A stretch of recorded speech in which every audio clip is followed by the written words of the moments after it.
everybody coming tonight to help us celebrate our 50th anniversary and open our new mural. I'll just like to thank a few people, and then I'll hand you over to Jim to do a bit of talking. I'd like to thank Mark Cooper, Wendy Kerr. This all started towards the end of last year, a few meetings set up, and they pushed it on, got us a funding for the mural, which we're very grateful for. We're also grateful to Jim English. Jim English had a big input and a couple of boards. He'll talk about the board that the men from the local area died in the war, and also James Bird, who helped greatly with the design of the mural, the whole lot. So, talk about a wee bit of history and then I'll hand you over to Jim. Try not to keep you too long. This story's actually on the wall. It's about four fellas had a dream. Four lads, sorry. And this is how the band started way back in 1974. Back in 1974, a group of lads were having a card school back in the old rent office in Abbey Town Square. One of the lads, John Black, asked the group if they would go with him to meet Billy Greer, asking for help to start a band.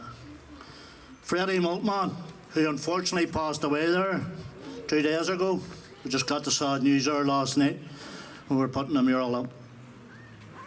Brian Crullers and Trevor Wilson all agreed to accompany John Black. So if they went to see Billy Greer, who gave him a look of disbelief and replied, "Son, do you realise what it takes to do this?" John Black replied, "No." After a while, Billy Greer said, "Leave it with me and I'll see a guy and get back to you." A couple of weeks later, the lads once again met with Billy Greer and he introduced them to a man called Robert Beaucaire. The following week, Robert had brought a book with him and the amount of names in it was amazing. A lot of people in the book were from Rathcoole. At this stage, Robert also brought down his brother, Brian Beaucaire, to help, who unfortunately is no longer with us. He passed away 4 years ago there. And he would have loved it tonight because he had been up here doing the talking instead of me. The band managed to get a lend of some old side drums, some flutes and a bass drum. Robert's father also repaired some flutes for them. A lot of fundraising followed, such as street collections in the Monkstown area, and the community was very generous to the cause of the band. Robert Beaucaire was due to get married that year, and he gave up his wedding fund money towards the purchase of 4 new side drums from Matchett's in Belfast and a bass drum from Willie Hewitts in Sandy Row. The band's first parade was an invite to Glenarm, where Hughie Brown was the first band captain. The band numbers were rising, but it didn't take too long to see who was going to make it and who wasn't, and therefore the numbers fell slightly.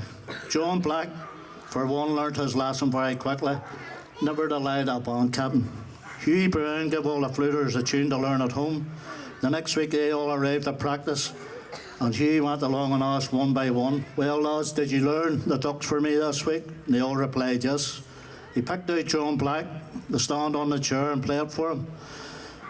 That was him in the bad book straight away, as he told him lies and hadn't learnt it. Hughie went mad and told Blackie, "Never in your life waste my time again if you want to stay in this band. Don't come back next week if you haven't learnt it." After that, the flute corps was second to none. Throughout the years, the band has had its ups and downs like every other band. We lost quite a few members to being incarcerated during the Troubles or by passing away. However, over the past few years, we have went from strength to strength. The hard work and dedication from our members is second to none, with some of our members travelling from various locations: Newton Abbey, Carrickfergus, Shankill, East Belfast, Scotland, Liverpool. This year, 2024, we will be celebrating our 50th anniversary with the purchase of a new uniform, which we have on tonight, and a pilgrimage to the Battles of the Somme, culminating in playing at the last post ceremony at the Manning Gate. This will be one of the milestones that Monkstown YCV will proudly mark. I'll hand you over to Jim English.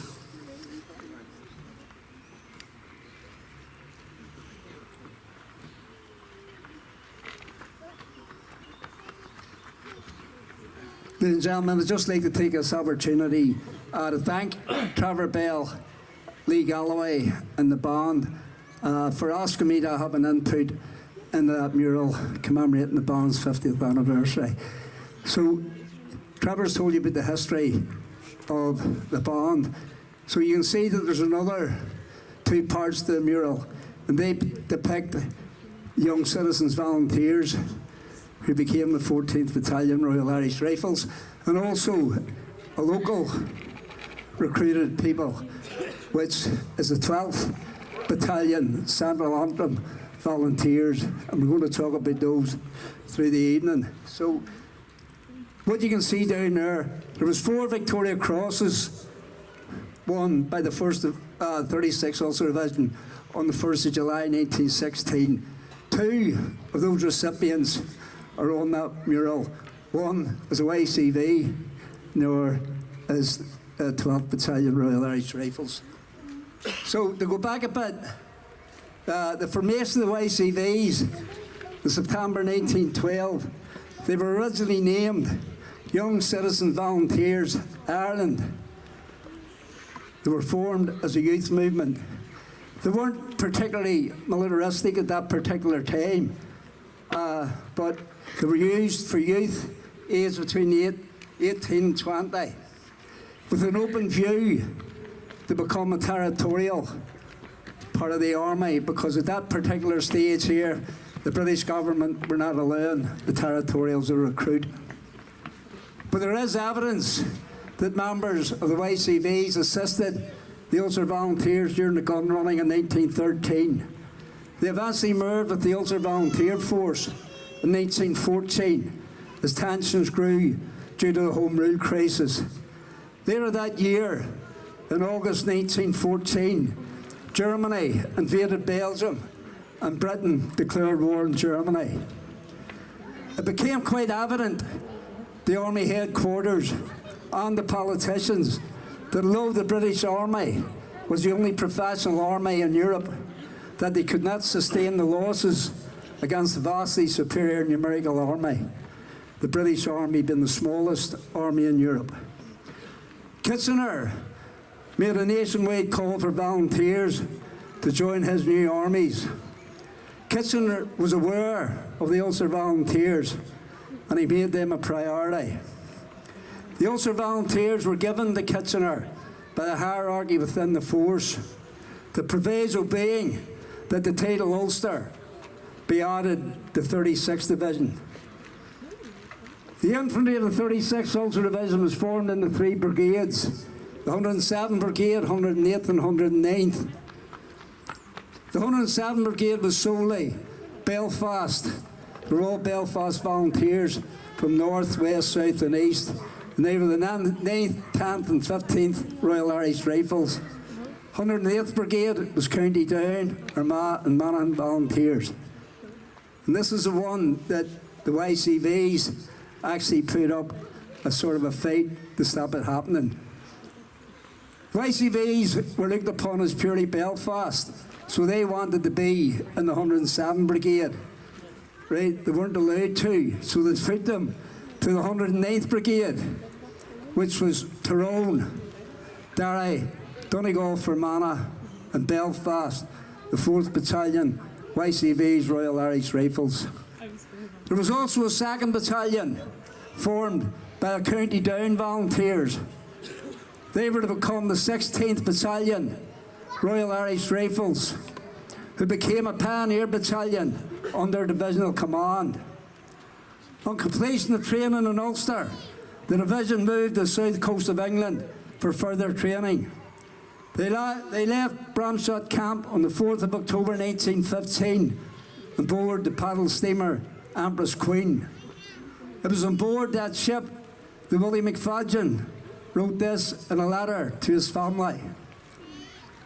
You people at home make me feel quite proud. I am the soldier boy of the McFadgens. I hope to play the game. If I don't add much, I will certainly not tarnish it. He certainly kept his word.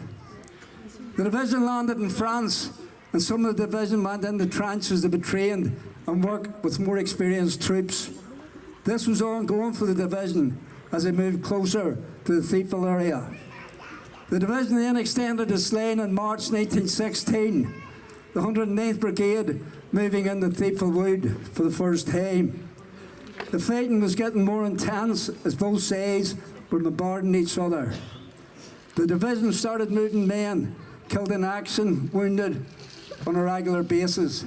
This went on for the next few months, with the YCVs actually losing 2 men when their trenches collapsed on May the 6th, 1916.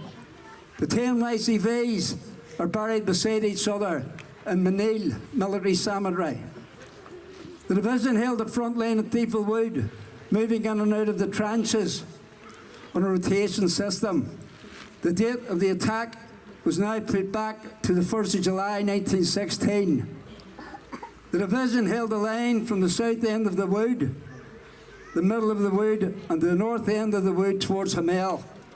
That was the 108th Brigade on the left flank and the 10th Brigade on the spit. After the artillery barrage stopped, the attack began. The Ulster Division's objective was the strongest German fortifications of Swabden Redoubt, with the 12th Royal Irish Rifles, YCVs, and the 9th Royal Irish Fusiliers attacking to the northeast towards Beaucourt. After the initial success of capturing Swabden Redoubt, the division was holding on. But as the 2 flanking divisions, the 32nd to the right and the 29th to the left, failed to take their objectives, leaving the Ulster Division open to heavy machine gun fire from Thiepval to the right and Beaucourt to the left. The Ulster men retreated to their own front line. The division's casualties were 5,500 men, killed in action, wounded or missing. Willie McFadden was awarded the VC by jumping on grenades which had fallen from the parapet on the trench floor. He immediately seen the danger, threw himself on top, and he saved the lives of all who were in that section of the trenches. There was actually only 1 man who was wounded. We'll also look at the next VC here on the 12th Battalion thing was a Private Robert Quigg, 12th Royal Irish Rifles. He surveyed the attack whereby the 12th Royal Irish Rifles and 9th Royal Irish Fusiliers took horrendous casualties. Private Quigg was in a small town, a small village called Hamel, when he was told his platoon commander was lying wounded in no man's land.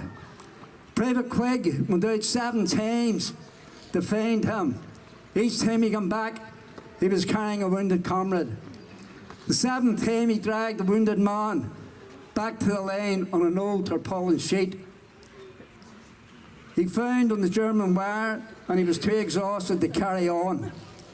Private Quigg was from Bushmills and commanded the Bushmills Ulster Volunteer Force Company. He was presented with his VC by King George V. Private Quigg, who then became a sergeant, he survived the war, went on to fight in Mesopotamia and Egypt, reaching the rank of sergeant. He returned home and he died in 1955. He was buried with full military honours in Billy Parish Church. I'd like to mention one other name that's on the mural of the 12th Royal Irish Rifles. It's a man called Sergeant James William Bannison. Now, James was the son of Jonathan and Eliza Jane Bannison of 8 School Road, Monkstown.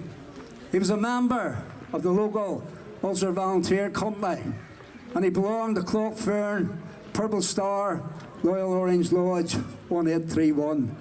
At 0 hour on the 1st of July 1916, Sergeant Bannison's platoon was on the right flank of his company. They were heavily shelled going out and came under heavy machine gun fire. Sergeant Bannison was killed whilst attacking with a Lewis gun. He attempted to clear a German machine gun position. He is remembered on Thiepval Memorial to the missing. So after the 1st of July, the division was relieved and moved to the rear to be rearmed, resupplied and taking in fresh troops.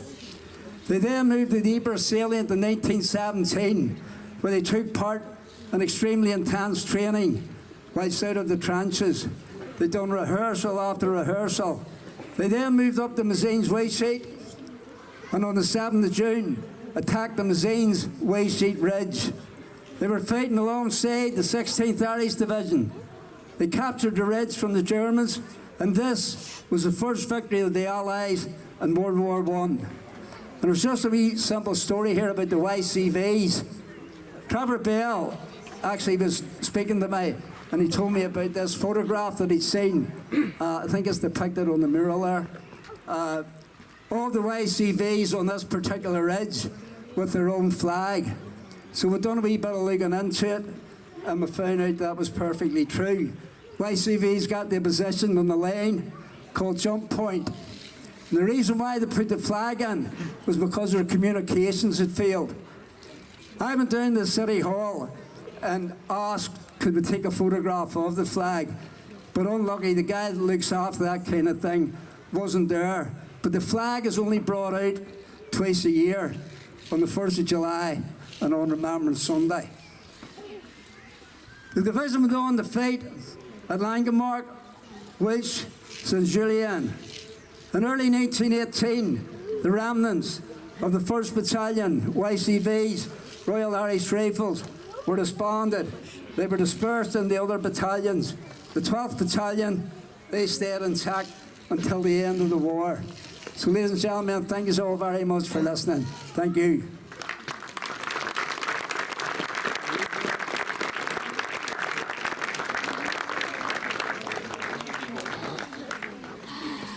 Not keep you much longer. As I said, it's been a long journey for us.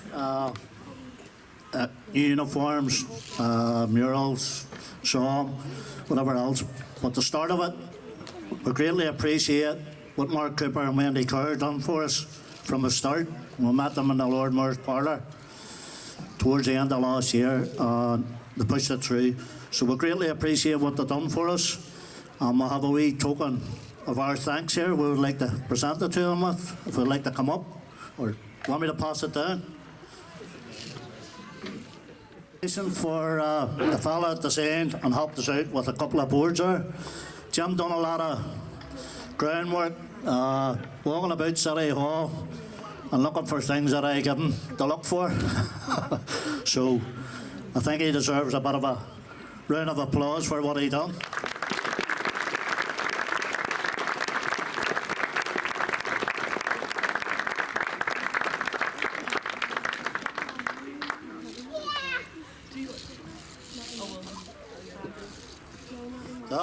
One more. There was one important cog in the machine who done from the start, design, putting it up, and there was a bit of choice words with me and him now and again with different things, but we got there in the end. But I would like to thank him for his input on the mural.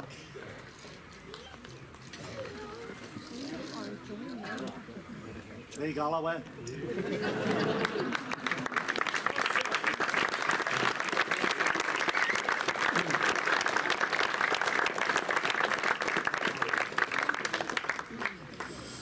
Thanks for listening, everybody. I'll hand you over to the band now. Thank you.